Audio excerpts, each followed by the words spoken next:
Buying your company's stock at a discount can be a nice way to turn a quick profit, but can it also leave you overexposed to a single company's stock? In this episode, we'll talk about whether you can have too much of a good thing.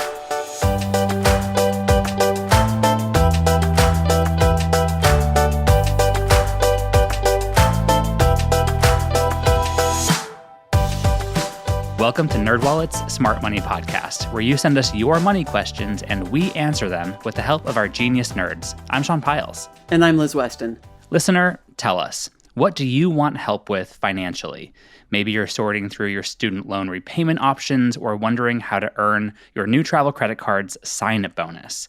Whatever your question, send it our way. Try recording a voice memo on your phone and emailing it to podcast@nerdwallet.com. Or leave us a straight-up voicemail on the Nerd Hotline at 901-730-6373. That's 901-730-NERD. We accept emails and texts too, of course, but we really want to hear your voices. In this episode, I answer a listener's question about whether employee stock purchase plans are a good option for retirement investing. But first, we are yet again calling on our digital overlords, by which I mean artificial intelligence technology, to help us answer a few questions. And this time around, we're talking about how to use AI to plan travel. And joining us for this journey is NerdWallet travel writer Sam Kemmis. Welcome back to Smart Money, Sam. Hey, great to be here. So, Sam, people are using AI for all sorts of things these days. How do you use it for travel? Yeah, I was playing around with this for an article I was writing and found that it was so useful that I've actually been using it quite a bit. So I use Google's Bard and ChatGPT. And what I found is it's really good for providing recommendations that I might not get just by Googling something or by looking in a guidebook or even by asking friends. I can get really, really specific with these chatbots and get really, really specific recommendations. Oh, interesting. So, Sam, what's an example of that? Yeah, so this was kind of as a joke. I wanted to push ChatGPT to its limits. So I gave it very specific interests that I had for a trip to Japan. And I told it, I'm really into trains. I like being out in nature. I like weird stuff, kind of off the beaten track recommendations. I'm into meditation. I just sort of threw everything about me at it and said, come up with a plan for me. And I was really shocked that it didn't just give me a cookie cutter idea. It gave me a bunch of interesting ideas for visiting Buddhist temples that are kind of off the beaten track, like I had asked, some historic train lines that have these interesting old cars in them, even some really fun cars like Hello Kitty trains and, that sort of thing that you can only find in Japan. And then it hit me with this recommendation for a pilgrimage. It's actually a hiking pilgrimage that visits various shrines along this island in southern Japan, which was the perfect recommendation for me. And I haven't done it. Yeah. But I was sort of blown away with how personalized it could get. And did you have like a back and forth with it? Were you asking it questions or giving it feedback? Yeah, that is the game of these things, right? Unlike Google, where you just plug in your question and then hope for the best, it's a bit of this back and forth, like you're talking to a real person. And what I'd find myself doing quite a bit is saying, okay, that feels a little boring. Do you have anything more interesting or anything more specific to my interests? That was a phrase I used quite a bit, kind of reminding it, hey, don't just give me travel tips to Japan, but really tailor it to me. And the fun thing is that once you start doing that, it kind of catches on to what you want. So the more you do it, the less you have to do it for future recommendations in that same chat. That makes sense because with these AI chatbots, the game is really playing how to get the best prompt to get them to give you the answer that you might want. So being as specific as you can to your interests and what they might be able to get back to you is maybe the best way to go about it. Yeah, exactly. I was using it for a couple of different purposes. One was to try to plan out a trip that we're taking to Austria. And I had the same experience that you did, Sam. The more information and the more dialogue I had with it, the better it did. But then I tried to get it to actually plan a trip. Like I wanted to go to 5 different cities and I wanted it to plot out the most efficient route via high-speed train from city to city. And it just started making things up. It decided that there was a train from Vienna to Copenhagen. And I said, no, there's not a train the way you said. And no. And it kind of kept doubling down. It was like, okay, well, there's not that train, but you can take this train. And I kept trying to correct it. And it was just insisted that I could do this trip, which I really can't do. Yeah. That makes me wonder whether these services are better at surfacing recommendations rather than planning out the logistics of a trip, because those are really the two important components of any sort of trip, right? Like you have to know what you're doing and then how and when you're doing it. And when I was hearing you describe that journey or potential journey in Japan, Sam, my thought was, are they building a nap time? Because that's something I always want to build into my vacation. And I didn't hear that. Yeah, that's true. Yeah, it didn't give me any nap recommendations. But it's a really good point on the two parts of travel and what these AI chatbots are good for. They're really creative. They're really good at coming up with things that you might not think about. But they can be a little too creative, like you ran into, Liz. And they can get a little overconfident and just make things up and really act like they know what they're talking about when they don't. So I would, before I say, oh, I'm going on this amazing pilgrimage based on what ChatGPT told me, I want to do some independent research on it to make sure it's a real thing, that, it's still available. There's all sorts of potential pitfalls. So use it kind of as an idea partner, but definitely not a travel agent. Yeah. Well, part of the limitation is that for ChatGPT, at least, they only have data through 2021. Yes, exactly. A lot of it's not up to date. And it can seem, because they're so smart, it can feel like they know everything. But it's important to remember that they're working on historical data. So they have no idea what's going on right now. Maybe even in the example of that train, it could be that there was a train line open in 2021 and it no longer is. But they are completely unaware of what's happening currently. So yeah, it's something very important to remember, especially with countries opening and closing borders and, even roads being open or not, and weather conditions. These are all the types of things that ChatGPT has no idea about. Sam, I like to ask my fellow nerds, including you, for travel tips or even read an old school guidebook. So how would you rank AI against those resources? Yeah, I think it's a compliment. I think, like I said, it's definitely not a travel agent, but it's more like a guidebook. But what it can do is get really specific, right? So you might be going to Mexico City and you would look in a guidebook and see what the best restaurants are, but they're just going to be the best restaurants for everyone. And what if you want to say, well, yeah, but I'm gluten-free and I don't eat meat. So AI can start taking that information and saying, okay, given that you don't eat meat and that you're gluten-free, maybe you want to check out this taco stand, or maybe you want to take a trip to this region where it has really good cornmeal. These sort of really like specific niche recommendations that you would just never get from a guidebook, and maybe not even a friend, right? Or let's say, you have a family, you could look up family travel tips. But I find that that's really useless because there's a big difference between having a 12-year-old and having a 2-year-old, right? Those are very different types of families.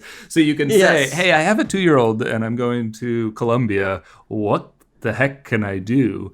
And ChatGPT can start getting a little more creative there in a way that a guidebook or even a friend, right, who doesn't have a 2-year-old and has never been to Colombia can't really help you out there. Well, when you've used ChatGPT or these other AI services, Sam, have you found that they're missing that sort of nebulous human touch that you want when you're getting recommendations for travel?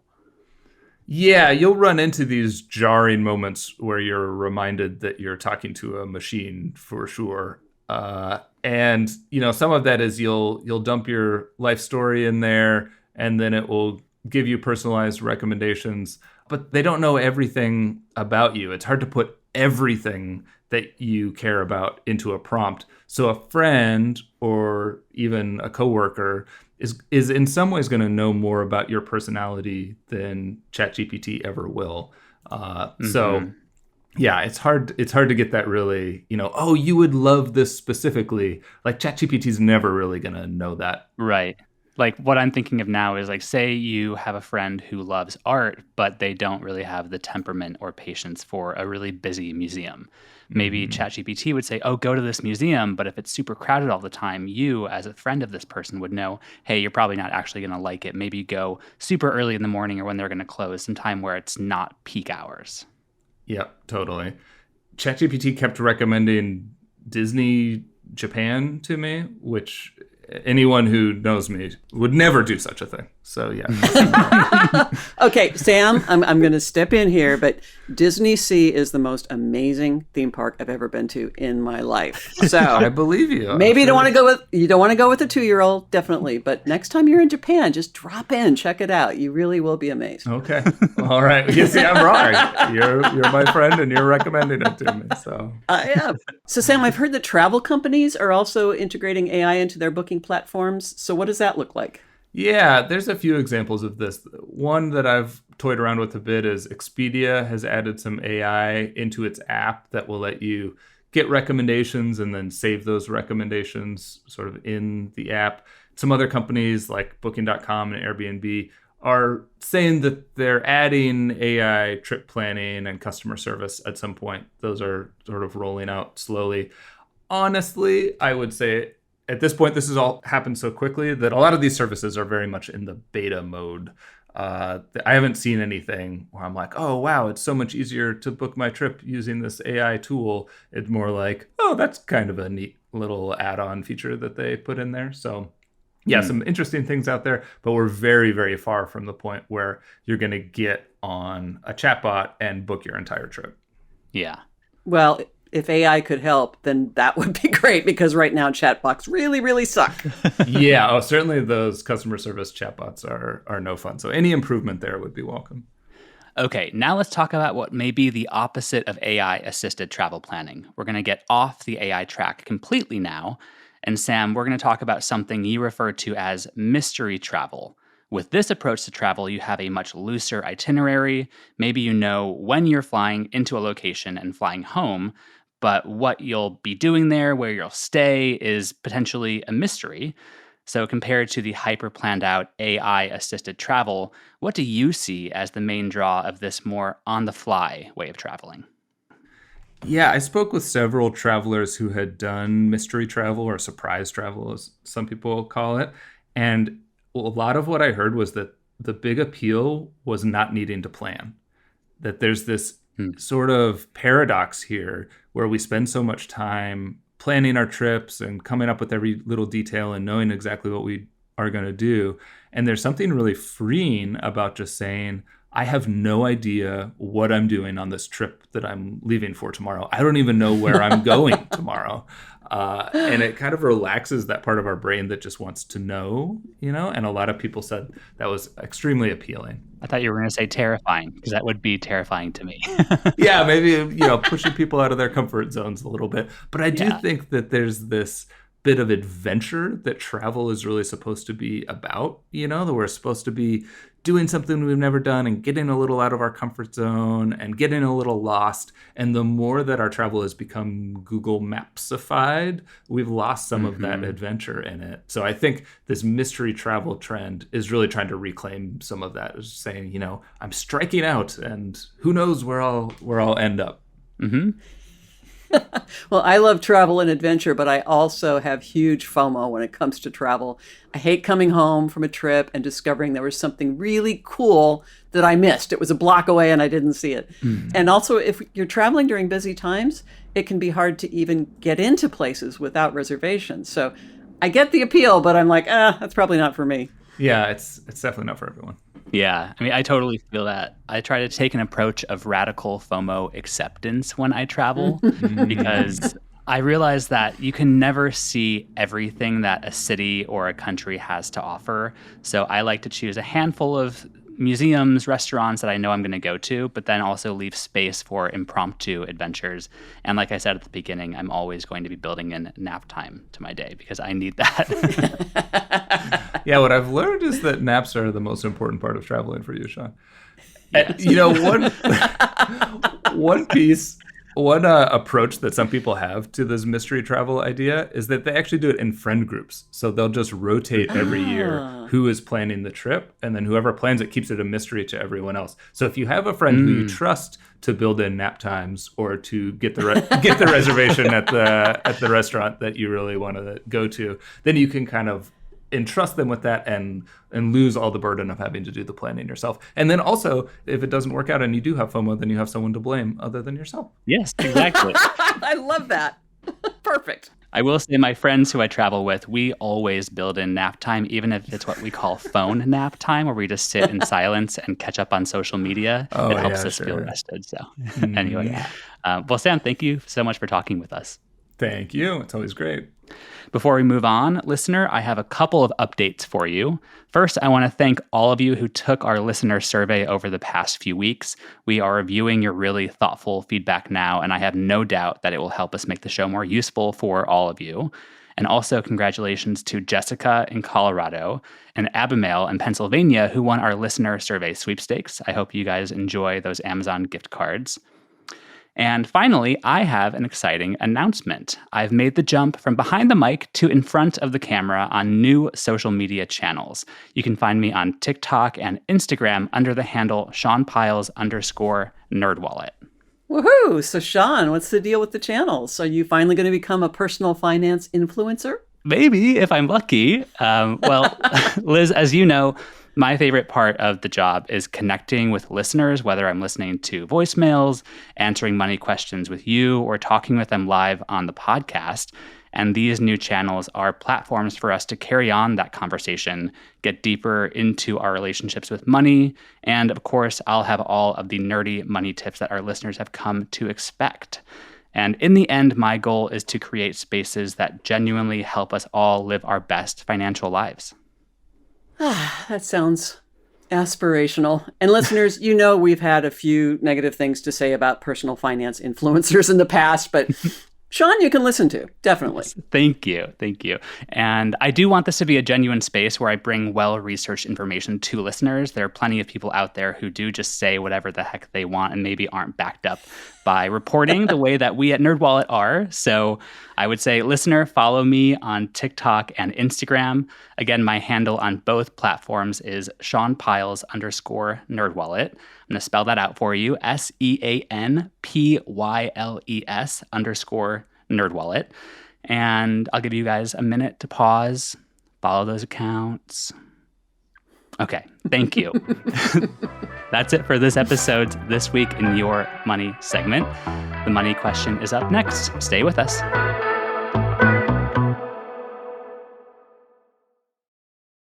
This episode's money question comes from James, who sent us an email. Here it is as read by NerdWallet writer Spencer Tierney. Hi, nerds. I hope you're doing well. I'd love to get some of your thoughts on whether investing with an ESPP is a good option and whether to prioritize that over a Roth IRA or similar investment. So, some backgrounds. My name is James. I'm a 30-year-old male, married, and I have a 1.5-year-old. My wife and I make combined $180K a year pre-tax. I am maxing out the federal amount in my 401k due to a generous company match. My wife is not using her 401k as of this year, but we are starting to use a Roth IRA for her.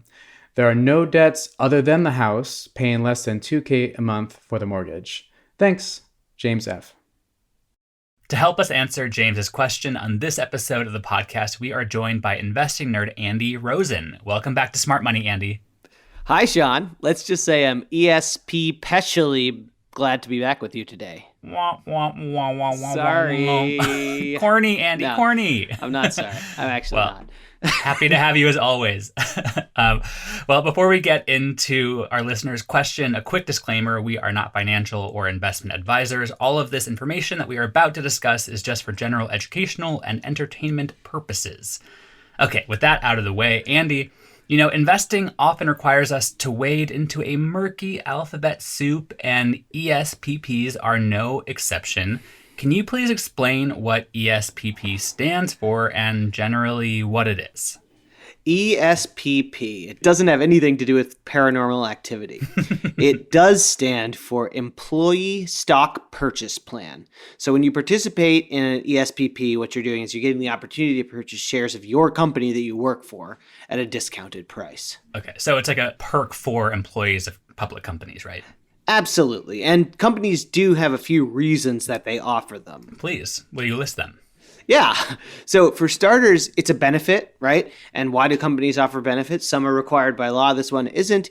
A company offers a benefit to distinguish itself from another in the eyes of a worker who might have many options when taking a job. For the company, this is also a perk that you can offer without paying for it in cash. So with the discount, an employer may be foregoing a higher price they could get on the open market, but the out-of-pocket expense is lower than if you were just giving, $1 to an employee, right? Another reason is employees who own stock in a company may feel more aligned with management, and potentially they would be willing to work harder or make other sacrifices that could potentially raise the value of their shares. Because that gives them a different sense of ownership of the company because they quite literally have the stock. They own that. Right, exactly. If the company does well, your stock would go up potentially. So you'd feel pretty good about helping the company succeed and maybe less at odds with management or things like that. Of course, it might not solve all those problems, but it can help. And finally, if a company has a large ESPP, the paycheck deductions that employees use to fund these shares can be a way to raise capital pretty efficiently and automatically. Just money coming in. So you've just listed a few reasons why companies offer ESPPs. What's the main draw for employees? Well, it's really the discount, right? Let's say you can buy a stock for 20% less than it's worth in the open market. That gives you a lot of choices, right? You could sell it immediately and lock in a financial gain that would be hard to replicate elsewhere. If you hold it, you're starting with a cost basis, the cost that you actually paid for it, that's lower than you'd get on the market. So if it goes up, your profit could be higher. If it goes down, your loss could be lower. And finally, there's one thing that I think it's really important to note for employees that are going to do this. You're not going to keep all the profit, should you have any. There are taxes associated with ESPPs, including capital gains taxes. So the IRS is always going to be around somewhere when you're talking about buying and selling stock, right? Yeah, so it might be a good idea for someone who is enrolled in an ESPP program to also hire a tax pro to help them sort out what this might mean for them. Right. I mean, presumably your provider that's running the program for your company will give you the forms you need, but you do want to consider what exactly this is going to do to your bottom line. Okay. Historically, I've been maybe a little too wary of ESPPs because I've heard that some financial advisors will recommend that their clients don't hold too much stock in the company they work for because the employee is already fairly heavily, quote unquote, invested in that company because they're spending 40-ish hours a week working for them.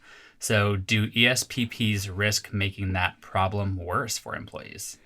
It's worth thinking about. I mean, if your company suffers some kind of financial calamity, you're already exposed even before you buy any stock. So say you own a bunch of stock in your company and you lose your job. So that's a big piece of your income, and you got big stock losses on top of that, and you're going to be in a pretty bad mood that day. And there are other risks too that are specific to being employed at a company. So depending on how your ESPP is structured and the specific trading rules that apply to you, you may receive your stock during what's called a blackout period in which you can't trade it. So that can happen around earnings reports or at the end of a quarter, for instance. And if something happens that would make you want to sell any other stock in any company you don't work for, you might be uniquely limited in what you can do during these very sensitive times. Right. Andy, it occurs to me that one potential opportunity to mitigate overexposure in a company through being enrolled in an ESPP program is by taking the money that you would get from selling that stock and then pretty quickly reinvesting that into something like a mutual fund or a robo-advisor account, something else where you can take this money that you already had essentially allocated toward investments and putting it into something else that's not the company that you work for. Right. It's worth thinking about the fact that, concentration is risky because if your stock goes down, a lot of your portfolio goes down. It also has the potential for rewards, right? If a company does really well and you're invested heavily in that company, you'll net more of those gains than you would if you were invested just a little bit in that company and then in a bunch of other companies that didn't do as well. So again, it's not necessarily always the most prudent thing to put all your eggs in one basket. That's why they have that idiom. But on the other hand, right, it depends how you've set up your portfolio and if you have room, to take a chance on the company you work for. That's what you'd be doing. Right. Okay. Well, now let's get to the meat of James's question. On the spectrum of investing priorities, which is, of course, very individual and subjective, where might ESPPs fall compared with retirement investing accounts like a Roth IRA or even a 401k? Well, let's just define this for people. So if you're using a typical 401k or a fund within a retirement account, there's lots of options that you have that are basically funds that are set up specifically to provide you with the income you'll need once you stop working, presuming you fund it correctly, right? So remember that your company may also be giving you free money in other ways for you to invest, right? So when your company gives you a match for your 401k contributions, you're getting basically free money that's, going into investments that are going to hopefully help you down the road. So if you're trying to think about whether to put money into one or the other, you have to think about how you're set up with retirement, how healthy your savings are. Do you have money that might be better spent shutting off some short-term debt that you have? Because those are going to help you determine whether you can really afford another investing product. I guess the way I'd think about it is it doesn't replace any of these things. You need to still have a healthy portfolio and follow the normal principles you'd follow and then decide, can I add something? Yeah, I imagine that a lot of financial advisors would maybe recommend investing more into the 401k to at least get the match from your employer if there is one, and then potentially a Roth IRA, because accounts like this are tax advantaged and designed to encourage you to invest in them for your retirement, where ESPPs, like you laid out before, have some potentially complicated tax consequences. Right. I mean, it sounds like the listener is already contributing to their retirement account and is weighing whether to get into an ESPP. If you're not sure if you want to work with an ESPP, you're not sure how it's going to feel to have that kind of concentrated investment, you don't have to invest a lot, right? If you're interested and not convinced, you can start with a small amount and see how it affects your cash flow. I mean, you got paycheck deductions and suddenly, whatever, that cable bill became a problem, right? And you can decide, does this work for me? And if you do think that it does, then you can increase it. But it really depends on your company, your portfolio, and the specifics of your ESPP, because there's a number of ways that these can be set up. And I just think that whatever the listener is thinking about is really going to have to be considered in his own individual circumstances. Okay, that makes sense. Andy, thanks so much for sharing your insights. Do you have any final thoughts for our listener or anyone else considering an ESPP? I've always got thoughts, Sean. So I guess what I would say is this is just another calculation of risk and reward, right? The risk being, is your company going to do well? Are you going to have to hold stock you don't want to hold because you bought it just for the discount? And the potential rewards are your company's stock goes up, or you get to cash out that discount depending on whether you want to hold it or not. So it's just another way of slicing and dicing risk and reward in your portfolio. Just really think about what your specific needs are going to be. All right. Well said. Thank you again for talking with me. All right. Thanks, Sean.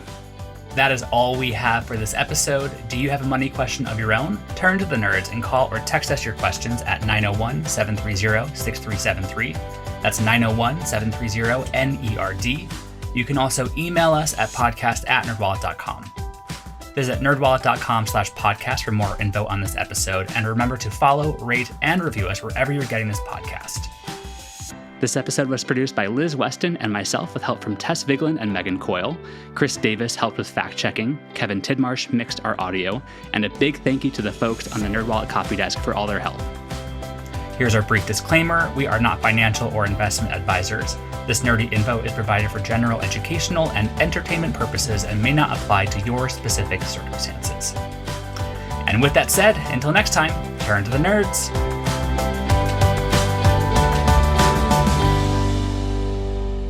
Thanks for listening to Smart Money on YouTube. Let me know in the comments if you plan to use AI to plan your next vacation. And be sure to subscribe to get new episodes of Smart Money on YouTube every week.